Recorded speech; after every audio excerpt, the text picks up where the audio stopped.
Mrs. Morton, I'd like you to come with me, please. What? Why? Well, Why? for your own protection.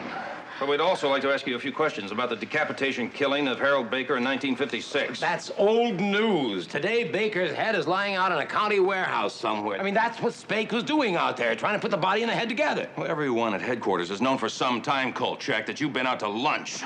Now, there's nothing to worry about, nothing to be afraid of, Mrs. Morton. Sure, some biker has taken it into his head for some reason to avenge Baker's death. Now, it's weird, and probably drug-induced. And he has a costume. There is no costume, and he certainly hasn't taken it into his head because there is no head. Baker's head is lying somewhere out in the county warehouse. Now, if you have any brains, you can go out there and put it back together again with the body. And you're telling me that I should go into a barn of bones and find someone's skull and then pin the head on the stump? Right. That's Is that what you think police do? I have given up trying to figure out what police do. All I know is what has to be done, right? Right. Now, you're just upset, Mrs. Morton, and thanks to this man and his morbid, macabre babbling. Babbling. And you're supposed to be the brightest, the youngest captain on the force, huh? Well, you're not even fit to be captain of the Rockettes. Suck in your gut.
Miss McHenry, this is George Solomon.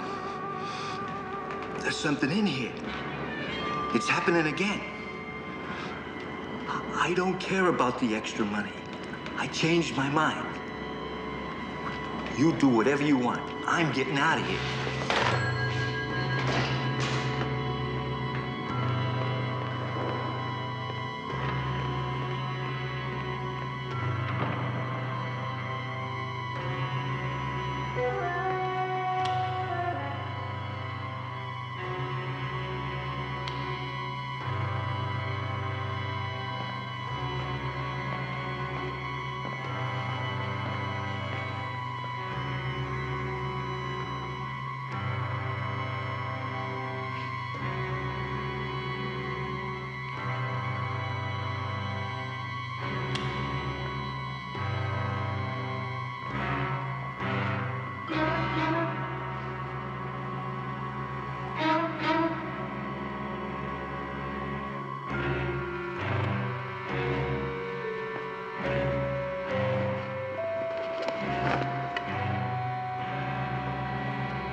There's an old simple axiom about the dead. Don't disturb them, not for any reason at all. Well, I had decided to overlook that.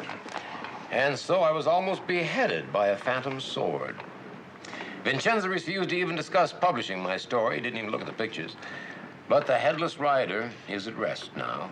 All the bones are together in one place, in one coffin.